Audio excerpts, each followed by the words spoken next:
Hello, my name is Ann Dadisman, and I am a storyteller and a member of the West Virginia Storytelling Guild. I am delighted to have been asked to return to Frostburg State University's Appalachian Festival.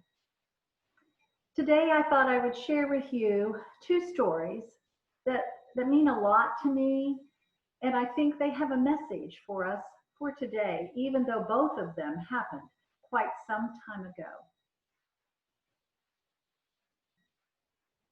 A Baltimore businessman took the train into the sleepy little town high in the hills of Appalachia. He was going to invest a sizable amount of money, and he wanted to know something of the people and the place. He wanted to know something of the land as well. So he arrived on a Friday and stayed at the only hotel in town. Saturday morning, he was full of a good breakfast and time on his hands to look about. He looked at the various shops and wondered if people might be coming in to barter or to buy on this Saturday morning. His thoughts proved to be true, for they did come in. Sometimes they brought produce, butter, eggs, or they brought something that they had made and wanted to trade or to sell. One of the busiest spots in town was the general store. Mercantile was the name across the top. It looked so much like many other stores to be found throughout Appalachia, including the benches at the front. For you see, the general store was also the gathering spot for some of the little town's older men who came with their whittling knife and a chunk of wood. They came with their pouch of tobacco, for they would be doing plenty of chawing and spitting as they stayed there to talk. And of course, they would also bring with them their own philosophies of life, which they were more than willing to share with anyone who would listen. So this Baltimore stranger greeted them again, for he had first seen them on Friday, and was passing on when he heard one of them say, "Oh, there he comes, get ready, here he comes." Curious, the stranger looked around to see what it was that they were talking about. He saw a teenage boy walking into town carrying a large egg basket over one arm. You could tell just by looking at him that he was kind of a slow walking, probably slow talking, maybe slow thinking kind of a fella. His yellow hair stuck out in all directions under his old straw hat, which had probably been his dad's or maybe his granddad's before that. He wore no shirt, just those one-piece denim overalls that were so common back in that day. Wide denim straps that came over the shoulder and hooked over large brass buttons. Clearly, it was a hand-me-down. It had been mended in many places and patched in others, and was tattered in yet others. And the boy's large feet stuck out from beneath the bottoms of the cuffs. Large feet that had seldom seen shoes, judging by the calluses that were in evidence. The boy drew close to the store when one of them said, come on over here. We've got a game. We've got our game. Come and play our game again." And so the boy dutifully and obediently walked over and stopped.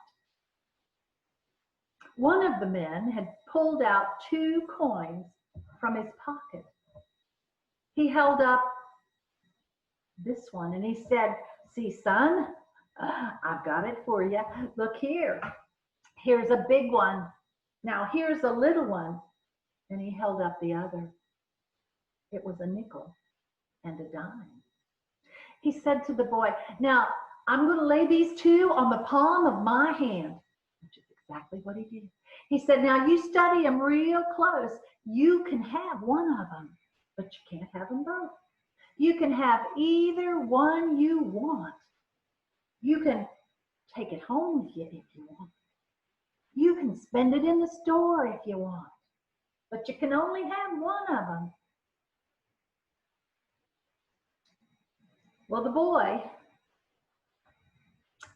made a ridge in the dirt with the toe of his foot before he spoke. And then he spoke in that slow, soft voice.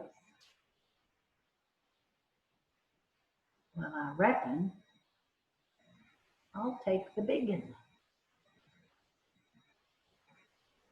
The old man, and he said, it is yours. And he handed the boy the nickel, and he pocketed the dime. The boy put it in that little pocket right there at the front, at the top of his overalls, and he went on into the store. I did it again, didn't he? The old man laughed and jawed. It really disturbed the Baltimore stranger. And he thought, I need to talk to that boy. And so he waited, and in time the boy came back out of the store. The stranger saw the basket was empty of eggs, but there were a couple little parcels there wrapped in brown paper, maybe a bit of coffee or perhaps a little flour that his mother had asked him to get. No evidence of candy or anything frivolous.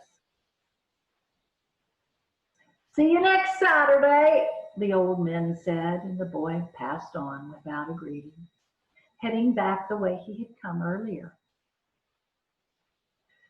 Well, the Baltimore stranger followed him, and once they were out of sight of the general store, he called to him and he said, son, stop a minute. I need to talk to you. And the boy stopped and he turned.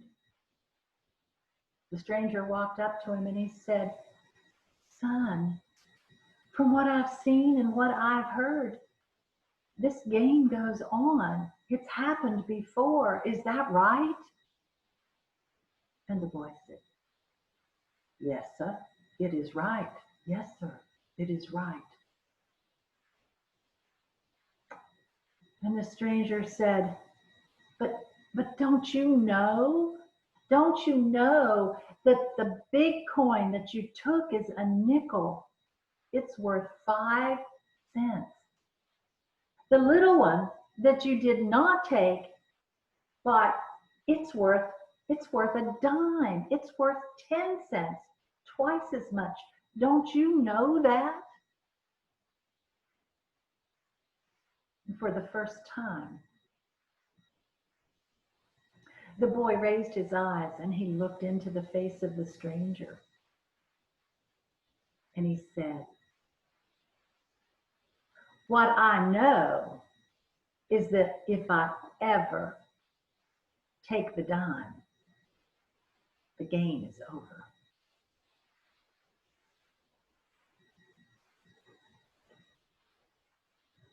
For the last 60 years probably, this second story has been sitting with me. My father was a storyteller in his own right, and when he wanted me to learn a lesson, he often did so by telling me a story. And this one is kin to the first one I just told you, but it's also a bit different.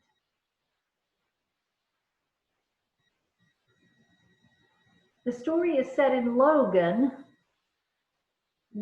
County, West Virginia.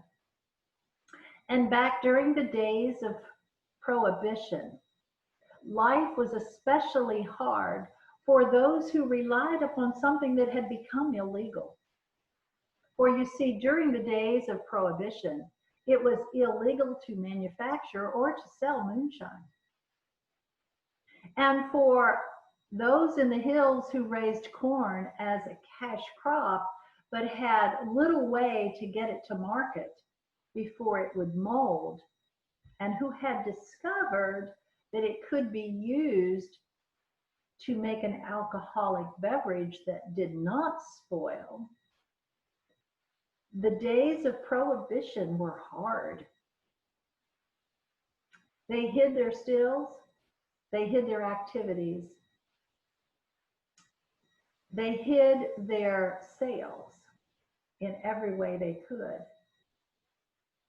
But the United States government was not about to be undone by moonshiners in the hills.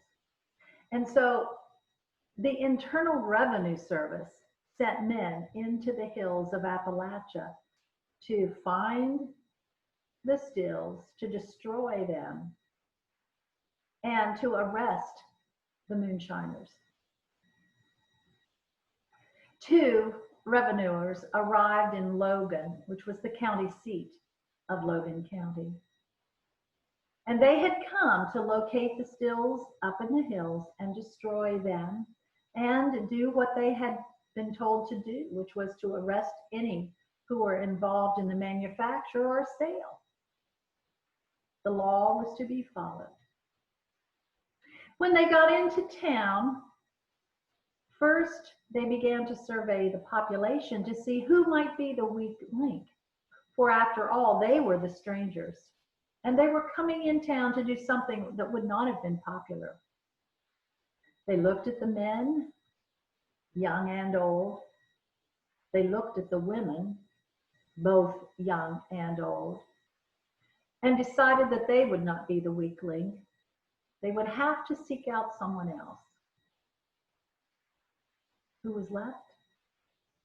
Well, it was the children. And so on this particular day, these 2 revenuers saw a young boy who was going to be an easy mark. His clothes were tattered, his feet were dirty, he had no shoes. He looked like he could probably enjoy a good meal, perhaps something he hadn't had for a while. So they approached him. The first man said, "Son, I've got a proposition for you." He said, "Now you may not know what a proposition is, but let me tell you, it is an offer that you can't refuse." He said, "What I need you to do is take me up into the hills. I need you to find at least one moonshine still for me." He said, "Now, I'm not expecting you to do that without some kind of pay." He held up a nickel and he said, "Now, this here is a nickel, 5 cents. If you'd agree to take me up into the hills and find a still for me, I will give you this nickel right now." He said, "And when we get back from going up there," he said, "you don't have to stay. All you have to do is point it out to me. Then you come on back down here. And when the 2 of us, when we come back down, we're going to give you the second nickel." He said, "Look at that, 2 nickels. So what do you think? Do we have a deal?" The boy said, "Mister, I'll take you up into the hills." He said, "And I'll show you where there's a still, where they're moonshining." He said, "But you're going to have to give me this nickel now, and you're going to have to give me that nickel now, both of them now." The revenuer said, "Oh no, I can't do that. I can't give them both to you now. You're going to have to get this one when I come back." The boy looked up at him and he said, "Mister, I'm sorry, but I can't do that. I need the first nickel now, and I need the second nickel now. And then I'll take you up in the hills and show you where a still is." The revenuer said, "I can't do that. I want to know, why is it that you're insisting that you get both nickels now?" The boy, for the first time, looked right up into his face. The revenuer saw a twinkle in that boy's eyes, and he said, Because if I take you up into the hills and I show you one of the seals, you won't be coming back. Thank you.